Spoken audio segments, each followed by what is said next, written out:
Good evening, folks. It's Diamond with the Oppenheimer Ranch Project and Magnetic Reversal News, bringing you a magnetic excursion update Wednesday, March 5th, around 7 p.m. Mountain Time, 2025. The lava fountaining height soared last night in the 12th paroxysm over at Kilauea, over 600 feet reported. It has since calmed down. Keep calm. It's boom time. Wildfires break out across Texas as strong winds bring critical fire weather conditions to the region. Nothing spread too much, and all of them were contained. California and Colorado are in direct bullseye for 24-plus inch blizzard. Already snow on the ground. We're going to see a 1-2 punch here in the first half of March. And the full forecast is coming up as a winter storm wallops metro southern Minnesota with rain, wind, and the largest snowfall of the season, not to mention blizzard conditions. I-90 and other highways in southern Minnesota are back open, but a travel advisory remains in effect. Many places saw over a foot, 13.4 inches in blah, blah, blah, wherever that fell. So we will show you the map in just a moment, but it looks like the kids are having fun there. And the storm turned deadly, bringing downpours and fierce winds to the east. 3 dead. Oh, holy macaroni.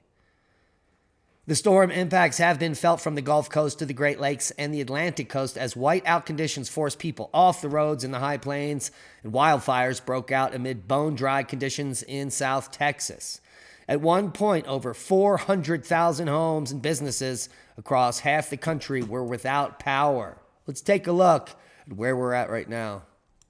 Power outage US showing almost everyone is back on, just about 50,000 total customers without power.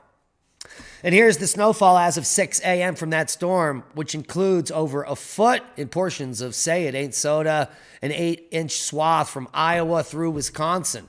And that is just as of 6 a.m. So tomorrow's update, we're going to see a lot more snow in this region. And in the coming days, we're going to see a lot more snow in the west. And here's the full forecast. A powerful storm impacting the eastern half of the country. Another Pacific storm brings precipitation to California. A major winter storm will continue to bring widespread hazards through Wednesday night, including damaging winds, blizzard conditions, severe weather, and localized flash flooding from the central to eastern U.S. A Pacific storm will bring widespread valley rain and mountain snow across California, the Great Basin, and the intermontane West Wednesday through Friday. Winter storm watches and warnings are up throughout the West, the Great Lakes. Freeze warnings for Georgia there, and we've got red flag warnings across half of New Mexico and portions of Texas. So keep those cigarette butts inside. Here is the current position of that winter storm bombing out in 3, 6, 9 hours. Most of it will be over on the back end, just some flurries for the northeast over the next day. And here is that system moving in from the west, going to bring snow to the Four Corners region, the intermontane West, as it moves east and kind of wimps out there. A little bit of severe weather maybe next weekend on Sunday there. Fun day. But an atmospheric river will be entering the picture after next weekend, early next week, Monday here, and then Tuesday, and then it gets pretty severe here by Wednesday. We're going to have a big system in the west, heavy snow in the higher elevations, and then it's going to bomb out here up in the northern plains. More blizzard conditions Saturday, March 15th. Into the 16th there. Seismic update. Interesting. Most recent quake here, 3.9 in Blinn, Washington. Blinn. Never been to Blinn. We've got some recent activity here in the Chagos Archipelago region, and the largest quakes of the day in the Galapagos and Mexico. Overall, normal activity worldwide. Doesn't appear to be anything to be worried about.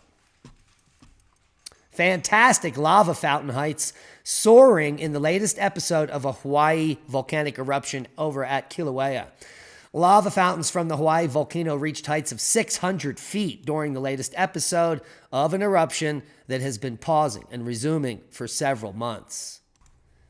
And over on X, we were live streaming last night when the fountaining got the biggest. It was absolutely spectacular. And there you could see some of those 600-foot lava fountains. And now there are two main craters that have been active since right before Christmas Eve. Absolutely beautiful there. So join us at Oppenheimer Ranch Project at Diamond the Dave on Twix. Worldwide volcano news for Wednesday, March 5th. We've got Liwatobi to 11,000 feet. First on the list, Merapi to 12,000 feet. Semeru, volcanic ash reported. Sakurajima to 5,000 foot. Popo to 20,000 feet. Conleon, 9,000 foot blast there. Ibu to 8,000. Santaguito to 14,000 feet. Liwatobi to 7,000. Nevado de Ruiz, volcanic ash advisory there. Liwatobi to 12,000. Semeru, volcanic ash reported. Popo stopped puffing. And here we can see another episode at the Hale Mau crater floor, 7:30 a.m. and peaked last night. Spectacular fountaining from both vents dominated the 12th eruption, which has all about come to an end. Conleon, an eruption today. Sakurajima to 5,000 feet. Langila, a 6,000 foot puff there. There's a new one to the list. Ibu to 7,000 feet. Liwatobi to 12,000. Sakurajima, 7,000 foot puff there. Wrapping up worldwide volcano news for the day. Hey. A quick check-in here over at Space Weather. There is that coronal hole. It will be a few days before that couples with us. The so-called geomagnetic storm from a plasma filament did not develop. The short period here when the BZ went south, but plasma speed actually dropped off as the density went up here. Maybe in a few days we will have a coronal hole stream, and in about 2 days we will be at seismic alert. No flaring on the disk. There aren't really any sunspots to flare. Just 2 small active regions here, even though they've got like 12 numbered. Absolutely insane. They're literally numbering these little pinpricks. Those pricks. A 1.5 million year old bone tool crafted by human ancestors in Tanzania are the oldest of their kind. The discovery of a 1.5 million year old bone tool upends what we know about tool manufacturing in East Africa. The tools are made from hippo and elephant leg bone, and they were discovered at Olduvai Gorge in Tanzania and are 1 million years older than any previously found shaped bones.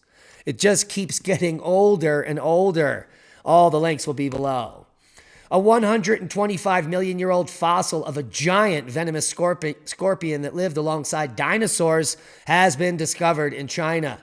The only problem is, well, it really wasn't that giant. The newly discovered species, Jeholia longchengi.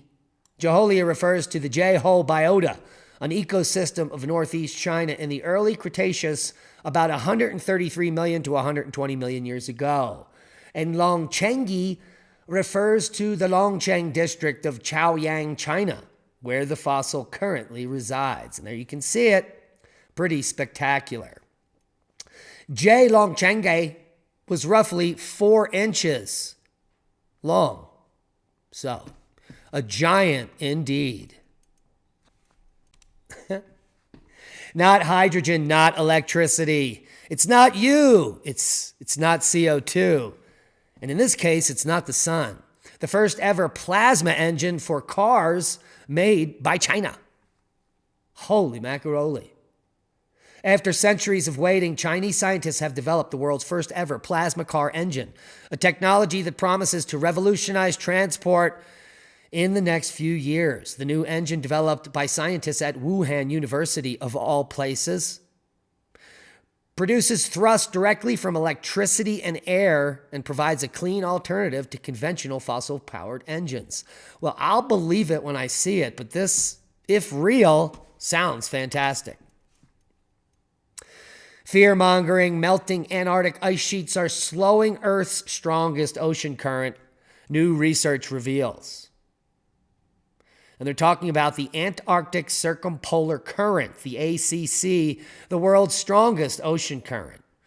Researchers from the University of Melbourne and NORCE, the Norway Research Center, have shown that the current is slowing by around 20% by 2050 in a high carbon emissions scenario. Now, I can assure you, carbon emissions have nothing to do with that current. Climate scam much? In case you didn't know, the San Luis Valley Seed Exchange, April 12th and 13th this year in the San Luis Valley at Joyful Journeys Hot Springs.